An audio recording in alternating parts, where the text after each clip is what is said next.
So this concept of somebody training, which I am deriving from the American mystic Ram Dass, is a metaphorical reflection on how we are shaped throughout our lives to become these somebodies, these individuals who are bound by societal expectation, cultural norms, ego-driven desires, and identities.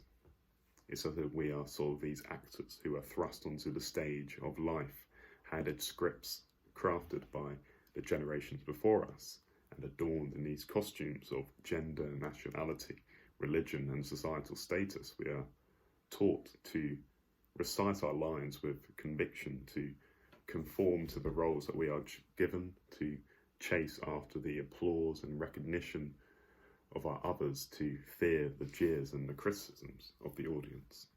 Every role that we play, every identity that we assume, the dutiful child, the ambitious student, the successful professional, the loving spouse, the caring parent, these are all aspects of this somebody training.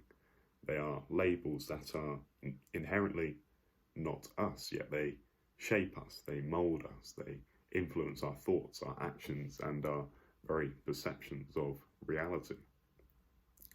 But Ram Dass taught that beyond this somebody training, beyond these layers of identity and expectation, there is an essence within each of us that is unadorned and unchanged, that is infinite and unbounded. And he referred to this as the nobody, the true self that is interconnected with all of existence. This is perhaps analogous to what Buddhists label as the void, or the emptiness from which the fullness of life is experienced. Our journey then is not about becoming a perfect somebody, but rather an unbecoming, an unlearning, a peeling away of the layers of our training that reveal the radiant nobody within. And it's a journey from being trapped within the echo chamber of the ego to breaking free into the boundless silence of pure awareness. As we shed our somebodiness, we return to the heart, to the pure loving consciousness that is our true nature. Now, as beings who are capable of language and abstraction, we humans often fall into the trap of identifying too heavily with the narratives that we construct. Words, concepts, and stories, they become proxies for our experience, and we mistakenly believe these symbols to be the realities they represent. This is especially relevant for our contemporary times, where we increasingly engage with a digital representation of reality curated by a social media AI algorithm, for example. We increasingly experience life mediated through a digital interface, where we curate social media profiles for some indefinite number of eyeballs, where likes and follows are this kind of digital opium. Platforms like Instagram, they become these sort of breeding grounds for the perpetuation of this somebody training. Consider, for instance, the case of an individual ensnared by the allure of social media. Every snapshot of their life, every status update becomes this calculated move in an intricate choreography of self-presentation. Their online persona gradually solidifies into an elaborate narrative, a carefully created persona, a crafted somebody. This portrayal is often far from their authentic self, but it brings validation, likes and follows, the modern currency of societal recognition. But behind the polished veneer of the Instagram-worthy life, there often lies an uncomfortable truth that the individual self-worth becomes inextricably tied to the reception of their online persona. They're not just playing a role, they are judged on it, which deepens their commitment to it.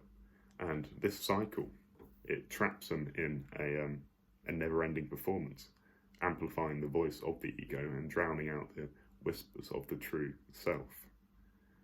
So I suppose the journey towards unbecoming may begin with a radical step.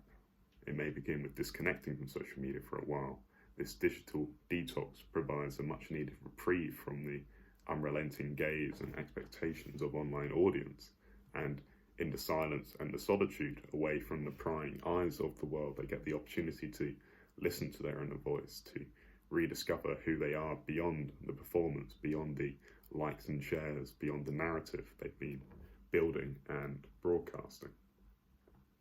As they peel back the layers of their social media identity, they may start to question, who am I when I'm not performing for an audience? Who am I when I'm not accumulating likes, comments and followers? Who am I when I'm not meeting the societal expectations my online persona perpetuates?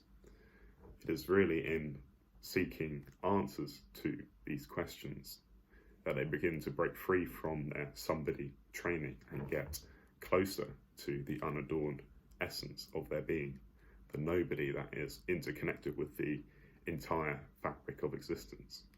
As they shed their rehearsed online persona, they inch closer to the reality of their authentic self. They move from performing life to simply living it. Language, whilst an incredible tool for communication, it can inadvertently lead to a form of dualistic thinking where we perceive the world and ourselves through the lens of categorizations and distinctions, and consequently in the intricate dance of life we too often privilege the dancer over the dance. We create stories about our identities, our hopes, our past and our future, forgetting that these are merely just stories.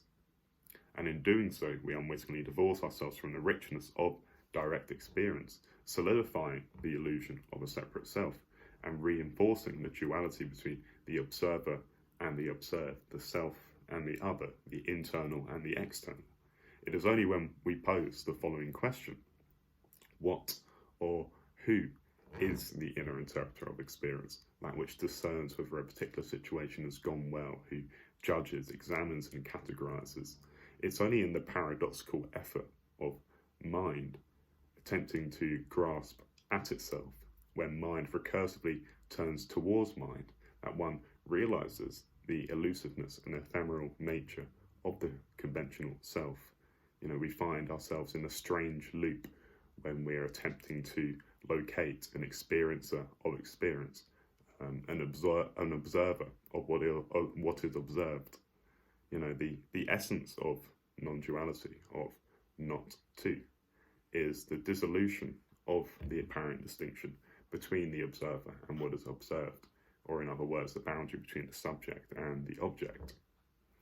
Whilst we may say that we have this sense of being inside a body and of looking and sensing an outside world, the entire notion of an outside world is only comprehensible with an idea of an inside, and likewise, what is an inside without an outside, an outer without an inner? The non-dual perspective recognizes the mutual dependency between an inside and an outside, of a self and a non-self, and consequently collapses this boundary into one indivisible whole.